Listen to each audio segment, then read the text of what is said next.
Monsieur le Président, ce que vous souhaitez pour l'Europe, vous affirmez que la France doit commencer elle-même à le faire dès aujourd'hui. Votre action en France raconte une toute autre histoire, une histoire qui met à mal la devise de votre pays, liberté, égalité, fraternité. Où est la liberté?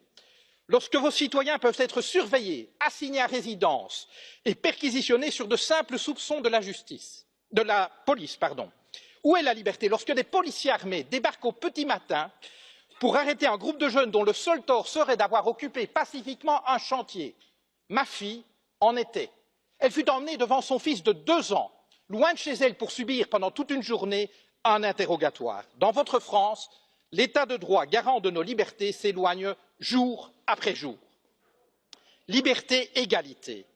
Où est-elle l'égalité lorsque vous imposez toujours plus de précarité aux travailleurs alors qu'en même temps, vous faites des cadeaux fiscaux aux plus riches, ceux que vous aimez appeler les premiers de cordée? Votre foi en eux est inébranlable, mais voyez-vous, ce qui définit la cordée, Monsieur Macron, c'est la corde. C'est elle qui permet d'adapter la vitesse du premier de cordée aux besoins du groupe. C'est elle aussi qui empêche les derniers de cordée de tomber au ravin.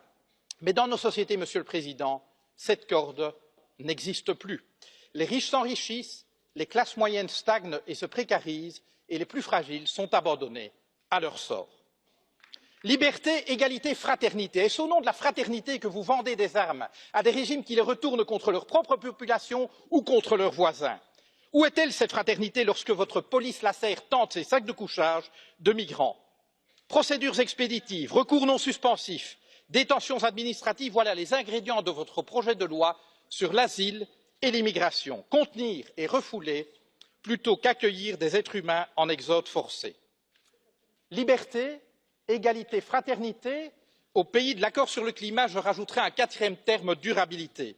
Vous dites vouloir la taxe carbone, la fin du glyphosate, la fin des voitures diesel, bravo. Mais vous restez en même temps un ardent promoteur des traités actuels de libre-échange et pire encore du nucléaire. Alors, vous avez permis, contrairement à votre prédécesseur, l'adoption par l'Union européenne d'une définition totalement laxiste des perturbateurs endocriniens. Alors, vous avez eu le courage de mettre un terme à ce projet insensé d'aéroport à Notre-Dame-des-Landes, mais c'est pour, dans la foulée, écraser dans la violence les projets de celles et ceux qui inventent depuis des années une manière différente de vivre. Monsieur le Président, un livre vous dit philosophe. Il affirme qu'aucun de vos mots n'est le fruit du hasard. Voici quelques mois, vous avez parlé des gens qui réussissent et des gens qui ne sont rien. Vous n'avez pas dit des gens qui ne font rien ou des gens qui n'ont rien. Vous avez parlé des gens qui ne sont rien. Voyez-vous, pour nous, le projet européen consiste précisément à faire en sorte que plus jamais, en aucun endroit de ce continent, aucune femme, aucun homme ne puisse être considéré comme rien ou se penser comme rien.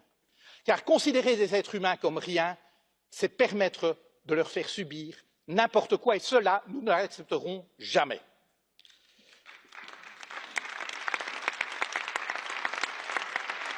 Monsieur le Président, vous avez pris coutume d'offrir à vos hôtes de marque un cadeau. Permettez-moi de faire de même. Je vous offre cette corde d'escalade, symbole de la cordée à laquelle vous semblez tenir. Je vous dirai ceci. Chaque fois que vous ferez avancer la cause de la liberté, de l'égalité et de la fraternité en Europe, chaque fois que vous agirez pour une Europe plus juste, plus durable et plus démocratique, nous serons à vos côtés.